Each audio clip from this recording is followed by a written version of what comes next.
ಇಂದು CM ಭೇಟಿ ಮಾಡಲಿದ್ದಾರೆ ಒಕ್ಕಲಿಗ ನಾಯಕರು. ಬೆಳಗ್ಗೆ 9 ಗಂಟೆಗೆ ಕಾವೇರಿ ನಿವಾಸದಲ್ಲಿ ಸಿಎಂ ಭೇಟಿಗೆ ಸಮಯವನ್ನು ನಿಗದಿ ಮಾಡಿಕೊಂಡಿದ್ದಾರಂತೆ. ಬಿಜೆಪಿ ಶಾಸಕ ಮುನಿರತ್ನ ಅವರಿಂದ ಎಸ್ಐಟಿ ರಚನೆಗೆ ಈಗಾಗಲೇ ಸ್ಪೆಷಲ್ ಇನ್ವೆಸ್ಟಿಗೇಷನ್ ಟೀಮ್ ರಚನೆ ಮಾಡಬೇಕು ಅನ್ನುವಂತಹ ಒಂದಷ್ಟು ಚರ್ಚೆ ಆಗಿದೆಯಲ್ಲ, ಹಾಗಾಗಿ ಅದಕ್ಕೆ ಒತ್ತಾಯಿಸೋದಕ್ಕೆ ಆಗ್ರಹಿಸೋದಕ್ಕೆ ಒಕ್ಕಲಿಗ ನಾಯಕರು ಭೇಟಿ ಮಾಡ್ತಾರೆ ಸಿಎಂ ಸಿದ್ದರಾಮಯ್ಯನವರನ್ನ.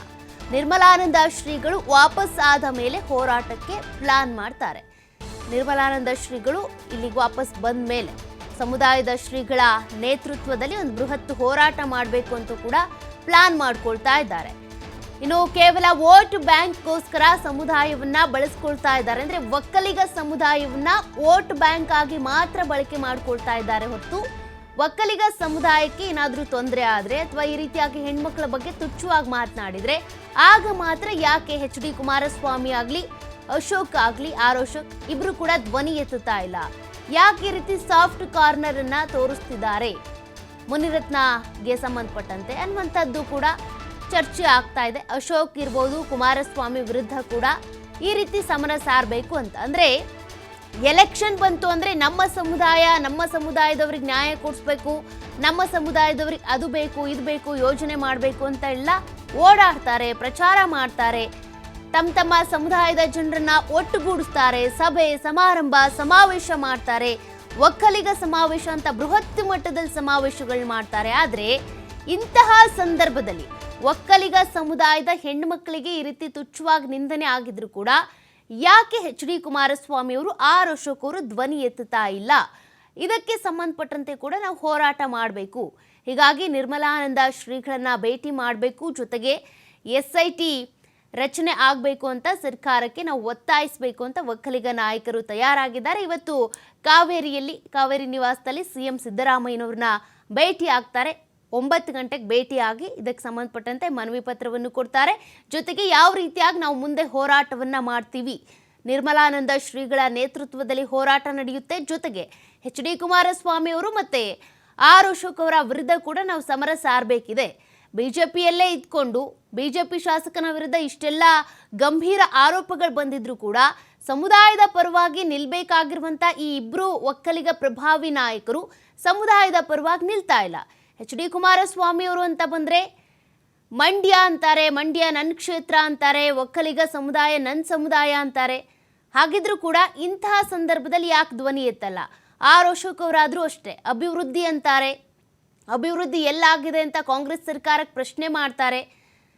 ಇಲ್ಲಿ ಹೆಣ್ಣು ಮಕ್ಕಳಿಗೆ ಬೆಲೆ ಇಲ್ಲ ಅಂತಾರೆ. ಅಂದರೆ ಈ ಶಕ್ತಿ ಯೋಜನೆ ಇರ್ಬೋದು, ಅದೇ ರೀತಿಯಾಗಿ ಗೃಹಲಕ್ಷ್ಮಿ ಯೋಜನೆ ಬಂದಂಥ ಸಂದರ್ಭದಲ್ಲಿ ಎಷ್ಟೆಲ್ಲ ಟೀಕೆ ಮಾಡಿದ್ರು, ಈ ಯೋಜನೆಗಳಿಂದ ಹೆಣ್ಮಕ್ಳಿಗೇನಂತ ಪ್ರಯೋಜನ ಆಗ್ತಿಲ್ಲ, ಅವ್ರು ಸೋಂಬೇರಿ ಆಗ್ತಿದ್ದಾರೆ, ಹಾಗೆ ಹೀಗೆ ಅಂತ ಎಚ್ ಡಿ ಕುಮಾರಸ್ವಾಮಿ ಅವರು ಕೂಡ ಎಂತೆಂಥದ್ದು ಹೇಳಿಕೆಗಳನ್ನ ಕೊಟ್ಟು, ವಿವಾದಾತ್ಮಕ ಹೇಳಿಕೆಗಳನ್ನ ಕೊಟ್ಟು ಒಂದಷ್ಟು ಆಕ್ರೋಶಕ್ಕೂ ಒಳಗಾದ್ರು. ಹೀಗೆಲ್ಲ ಇದ್ರೂ ಕೂಡ ಇಂಥ ಸಂದರ್ಭದಲ್ಲಿ ಮಾತ್ರ ಯಾಕೆ ಇಬ್ರು ಧ್ವನಿ ಎತ್ತುತ್ತಾ ಇಲ್ಲ? ಅದು ಈಗ ಅವ್ರಿಗೆ ಪ್ರಶ್ನೆ. ಡೀಟೇಲ್ಸ್ ಕೊಡ್ತಾ ಹೋಗ್ತಾರೆ ನಮ್ಮ ಪ್ರತಿನಿಧಿ ಶಿವಕುಮಾರ್ ಜೋಹಳ್ಳಿ. ಶಿವು, ಈಗಾಗಲೇ ಇದಕ್ಕೆ ಸಂಬಂಧಪಟ್ಟಂತೆ ಅಂದರೆ ಮುನಿರತ್ನ ವಿರುದ್ಧ ಅಟ್ರಾಸಿಟಿ ಕೇಸ್ ಇರ್ಬೋದು, ಅತ್ಯಾಚಾರ, ಹೀಗೆ ಗಂಭೀರ ಆರೋಪಗಳಿದ್ದಾವೆ. ಹಾಗಿದ್ರೂ ಕೂಡ ತಮ್ಮ ಸಮುದಾಯದ ಹೆಣ್ಮಕ್ಳ ಬಗ್ಗೆ ಅಥವಾ ಹೆಣ್ಮಕ್ಳ ಪರವಾಗಿ ಎಚ್ ಡಿ ಕುಮಾರಸ್ವಾಮಿ ಮತ್ತು ಅಶೋಕ್ ಧ್ವನಿ ಎತ್ತುತ್ತಾ ಇಲ್ಲ ಅನ್ನುವಂಥದ್ದು ಒಂದು. ಜೊತೆಗೆ ಸಿಎಂ ಸಿದ್ದರಾಮಯ್ಯನವರಿಗೆ ಇವತ್ತು ಒಕ್ಕಲಿಗ ನಾಯಕರು ಮನವಿ ಮಾಡೋದಕ್ಕೆ ಹೋಗ್ತಿದ್ದಾರಂತೆ, ಸಮಯ ಕೇಳಿದ್ದಾರೆ. ಇದೆಲ್ಲದ್ರ ಕುರಿತಂತೆ ಡೀಟೇಲ್ಸ್ ಕೊಡೋದಾದ್ರೆ ಮುಖ್ಯ ಶಾಸಕ ಮುನಿರತ್ನ ಅವರ ವಿರುದ್ಧ ಈಗಾಗಲೇ ಜಾತಿ ನಿಂದನೆ ಪ್ರಕರಣ ದಾಖಲಾಗಿದೆ, ಅದರ ಜೊತೆಗೆ ಅತ್ಯಾಚಾರದ ಪ್ರಕರಣ ಕೂಡ ದಾಖಲಾಗಿದೆ.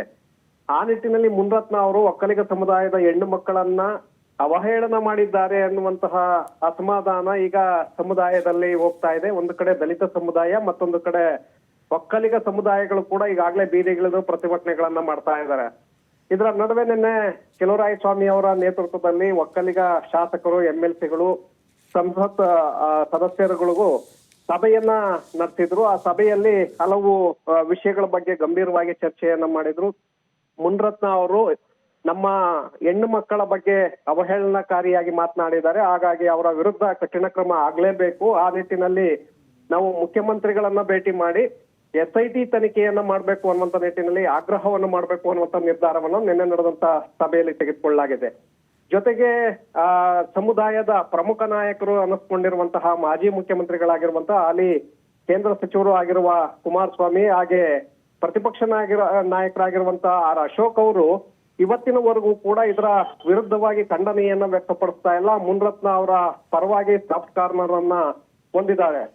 ಚುನಾವಣೆ ಸಂದರ್ಭದಲ್ಲಿ ಒಕ್ಕಲಿಗ ಸಮುದಾಯದ ಮತಗಳು ಅವರಿಗೆ ಬೇಕು, ಆದ್ರೆ ಈ ಸಮುದಾಯಕ್ಕೆ ಈ ರೀತಿಯಾಗಿ ಅವಹೇಳನ ಮಾಡುವಂತ ಸನ್ನಿವೇಶ ಕ್ರಿಯೇಟ್ ಆದ್ರೂ ಕೂಡ ಅದರ ಬಗ್ಗೆ ಧ್ವನಿಯನ್ನ ಎತ್ತುತ್ತಾ ಇಲ್ಲ. ಹಾಗಾಗಿ ಇದರ ವಿರುದ್ಧ ಜನರಿಗೆ ನಮ್ಮ ಸಮುದಾಯಕ್ಕೆ ತಿಳಿಸ್ಕೊಡ್ಬೇಕು. ಆ ನಿಟ್ಟಿನಲ್ಲಿ ಮುಂದೆ ನಿರ್ಮಲಾನಂದ ಶ್ರೀಗಳು ವಿದೇಶದಿಂದ ವಾಪಸ್ಸಾದ ನಂತರ ಹೋರಾಟವನ್ನ ರೂಪಿಸಬೇಕು ಅನ್ನುವಂತ ನಿರ್ಧಾರವನ್ನು ಕೂಡ ನಿನ್ನೆ ನಡೆದಂತ ಸಭೆಯಲ್ಲಿ ತೆಗೆದುಕೊಳ್ಳಲಾಗಿದೆ. ಹಾಗಾಗಿ ಇವತ್ತು ಬೆಳಗ್ಗೆ 9 ಗಂಟೆಗೆ ಮುಖ್ಯಮಂತ್ರಿಗಳ ಅಧಿಕೃತ ನಿವಾಸ ಕಾವೇರಿಗೆ ಭೇಟಿಯನ್ನ ಕೊಟ್ಟು ಮುಖ್ಯಮಂತ್ರಿಗಳಿಗೆ ಇವತ್ತು ಮನವಿಯನ್ನ ಸಲ್ಲಿಕೆ ಮಾಡಲಿದ್ದಾರೆ ಸೌಖ್ಯ.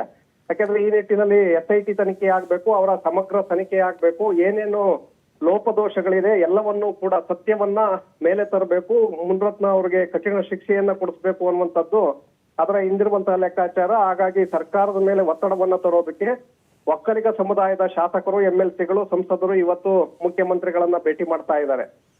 Okay, thank you Shivu ಡೀಟೇಲ್ಸ್ಗೆ.